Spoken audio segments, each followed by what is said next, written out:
Ho, ho, ho. Good evening, ladies and gentlemen, and welcome to Story Time by Santa. Sit back, relax, and enjoy these wonderful stories that Santa is going to read to you, your family members, and your children. I hope you have a wonderful time. And if you like, don't forget to subscribe to my channel. Santa loves you. Ho, ho, ho. Enjoy.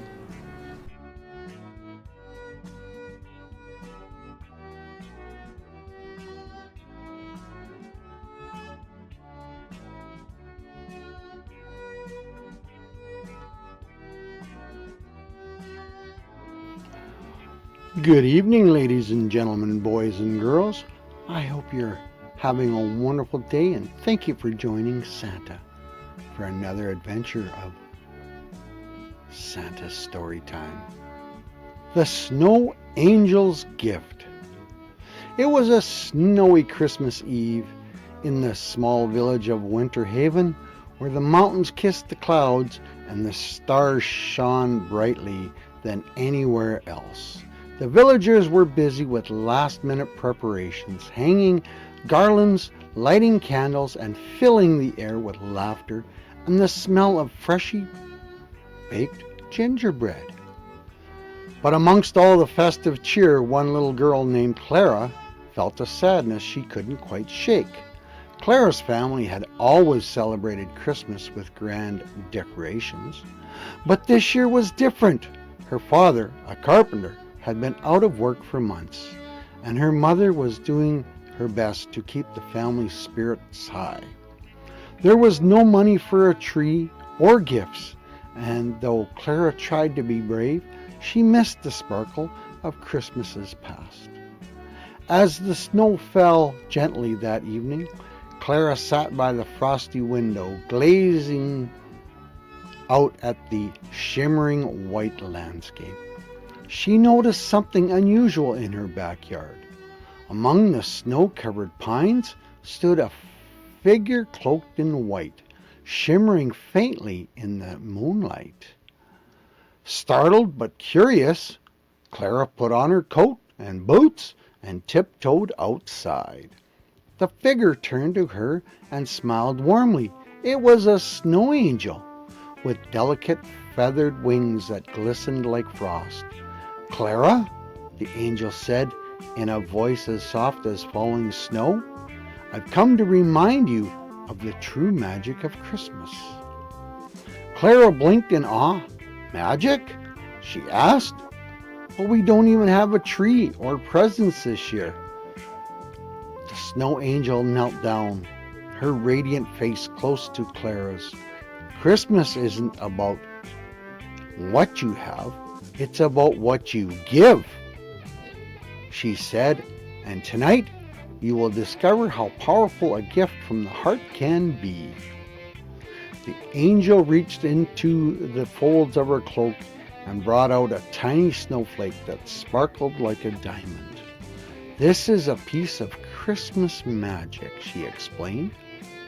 "With it you can create a gift for someone in need, but use it wisely, for the greatest gift is one that comes from love." Clara held the snowflake gently in her mittened hand. It felt cool yet warm, and as she gazed at it, she felt a strange sense of hope. "What should I do?" she asked. "Follow your heart," the angel said. "It will guide you." And with that, the angel disappeared in a swirl of snow, leaving Clara alone with the magical snowflake. Clara's first thought was of her neighbor, Mr. Potter, an elderly man who lived alone and rarely joined the village festivities. She remembered her mother saying he often skipped meals because he couldn't afford much food. Clara hurried back inside and whispered her plan to her mother. Together, they prepared a basket with warm soup, fresh bread, and a small jar of honey. Clara touched the snowflake to the basket, and it glowed softly. When they delivered it to Mr. Potter's doorstep, he opened the door with a look of surprise and gratitude. "Merry Christmas, Mr. Potter." Clara said, her heart swelling with joy as she smiled and invited them in to share the meal. As they sat around his small, cozy table, Mr. Potter shared stories of his younger days, and the room filled with laughter and warmth.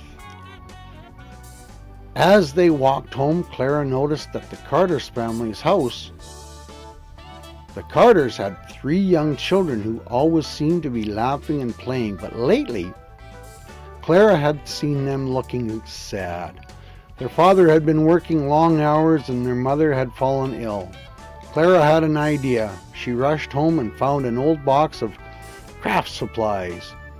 With her parents' help, she made colored paper ornaments and a small wreath. She touched the snowflake to the decorations and they shimmered with a gentle light. The next morning, Clara hung the wreath on the Carter's door and left the ornaments in the box on their porch with a note. For a Christmas full of joy. She imagined the children's faces lighting up as they found the surprise. Later that day, Clara saw the Carters decorating their home with the ornaments. The children's laughter rang out through the snowy air, and Clara felt her heart grow warm, knowing that she had brought a spark of joy to their family. As the day wore on, Clara realized that there was one more gift she wanted to give. She thought about the village square where the community usually gathered around the grand Christmas tree. This year, the square felt empty without it. Clara shared her idea with her father, and together they set to work. Using wood scraps from his workshop, her father built a sturdy frame. Clara decorated it with pine branches, ribbons, and the last of the paper ornaments. When they were finished, she touched the snowflake to the tree, and it sparkled brilliantly, as though covered in starlight. That evening, the villagers gathered around the makeshift tree, marveling at its beauty. Someone started to sing a carol, and soon the square was filled with music and laughter. Clara stood with her family, her heart full of warmth as she saw the joy they had brought to the village. As the villagers celebrated, Clara felt the soft breeze and turned to see the snow angel standing nearby. "You did well, Clara," the angel said, her voice filled with pride. "You've shown that the greatest gifts are those that come from the heart." The angel knelt and handed Clara the now glowing snowflake. "Keep this as a reminder," she said. "All of the magic you carry within you." Clara nodded, clutching the snowflake tightly. She watched as the angel spread her wings and disappeared into the snowy night, leaving a trail of glittering frost behind. That night, as Clara lay in bed, she thought about the day's events. They hadn't had a tree or presents of their own, but it had been the most magical Christmas she could remember. She realized the snow angel was right. Christmas wasn't about what you had, it was about what you gave. The next morning, Clara found her village transformed. Inspired by the tree in the square, the villagers had come together to decorate their homes, share meals, and exchange small handmade gifts. It was as though the snowflake's magic had spread to everyone, filling Winterhaven with love and generosity. As she walked through the village with her family, Clara saw neighbors helping one another, children playing happily in the snow. She knew that the spirit of Christmas was alive and well, not just in the decorations or the gifts, but in the connections they had all made. Here's your positive life lesson. The true spirit of Christmas lies in giving from the heart. When we share love and kindness with others, we create a magic that brightens the world around us. Acts of generosity, no matter how small, have the power to transform lives and bring communities together. Woo! Wasn't that exciting? Are you ready for number 2? Is your hot cocoa still warm? The Lost Letter to Santa. On a chilly December evening in the town of Hollyvale, the streets glowed with strings of colorful lights, and the scent of cinnamon and pine filled the air. The children laughed and played in the snow while other parents bustled around, preparing for the big day. Among them was a boy named Leo, who had just finished writing his letter to Santa. Leo's letter was special. He spent days carefully choosing his words, asking not just for toys, but for something more meaningful. A way to bring happiness to his family. His dad had been working long hours and his mom often seemed tired. Leo hoped that Santa would help. With his letter sealed and addressed, Leo placed it in his pocket, ready to send it the next day. But as he played outside with his dog Max, a gust of wind blew the letter from his pocket. He chased it as it tumbled and twisted in the air, but it was too quick. The letter vanished into the night sky. Leo's heart sank as he trudged back home. How will Santa know what I want now? He wondered that night. He stared into the stars from his bedroom window, clutching Max's soft fur for comfort. I wish I could have found my letter, he whispered. The next morning, Leo woke to a faint tapping on his window. Rubbing his eyes, he saw a tiny sparkling figure hovering outside. It was Ellie, one of Santa's Christmas spirits. She was no taller than a peppermint stick and wore a shimmering red and green outfit. I heard your wish, Leo, Ellie said with a twinkle in her eye. Santa didn't receive your letter, but I'm here to help you deliver it in person. Leo's eyes widened. In person? To the North Pole? Ellie nodded. Grab your coat and hold on tight. Leo and Max clung to Ellie as she sprinkled them with dusting of magical snow. In an instant they were soaring above the town, past frosted forests and icy lakes, until the dazzling heights of the North Pole came into view. The village was a wonderland of candy-striped lampposts, gingerbread houses, and bustling elves. Ellie led them straight to Santa's workshop, where the jolly man himself was reviewing his list. Leo, Santa greeted him warmly. I've been expecting you. Leo hesitated. You have? But my letter, it blew away.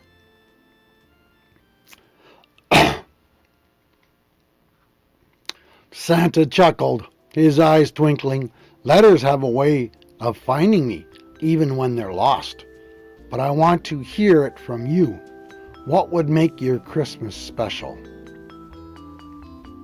Taking a deep breath, Leo explained, I wanted my family to be happy. My dad works so much, and my mom's always tired. I don't need toys. I just want us to spend time together. Like we used to. Santa listened carefully, nodding. That's a beautiful wish, Leo, and I think I know just how to help. He called over an elf named Tinker, who brought out a small golden box tied with a crimson ribbon. This is the gift of togetherness, Santa explained. It's a little bit of magic to remind families of what truly matters. But its power comes from you, Leo. You must share it with love. Before returning home, Ellie offered to show Leo and Max around the North Pole. They visited the reindeer stables where Dasher and Dancer nuzzled Leo's hands. Max barked excitedly at the sight of the reindeer, his tail wagging furiously. Next, they stopped at the candy workshop where elves sculptured chocolates, Santas, and wrapped candy canes with lightning speed. One of the elves handed Leo a peppermint stick, whispering, It's enchanted. It never runs out. Leo smiled, tucking it into his pocket as a keepsake. Finally, they arrived at the toy room, a massive space filled with every toy imaginable. Ellie explained how Santa's magic ensured that every child received a gift that was just right for them. Even when wishes change or letters go missing, she added with a wink. With the golden box in his hand, Leo and Max returned to Hollyvale, guided by Ellie's sparkling trail. When they arrived home, the house was quiet. His dad was in the office typing away, and his mom was folding laundry in the living room. Leo placed the golden box on the kitchen table and called out to them, "Mom, Dad, come here. I have something for us." His parents exchanged curious glances as they joined him. "What is it, sweetheart?" his mom asked. Leo opened the box, and a warm golden light filled the room. It wasn't blinding, but comforting. Like a hug on a cold day, the light seemed to wrap around them, and in a moment they all felt a sudden calm. His dad closed his laptop, and his mom set the laundry aside. They sat down together, talking and laughing over cookies and hot cocoa.